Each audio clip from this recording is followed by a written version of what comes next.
If you don't know the components of what you're selling, how the hell can you sell it?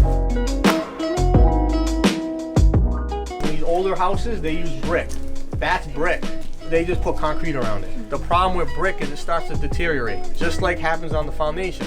When brick deteriorates, you have to do something to make sure that it doesn't fall apart. That's why you'll see concrete. And if you look at the bottom, you can see the brick. So if I had somebody do an inspection on this house, they're gonna complain, old column, this beam is old, the chimney looks like shit. These are just different little things like that an inspector will pick up on. They did stone all the way up to about 3 feet, and then they ran brick. And then because the brick deteriorated, they ran concrete. They skimmed the brick. We've got stone, which what I tell you about stone, you're gonna get water. Then you've got brick 3 or 4 feet up, and then you skim coat it all the way around the brick.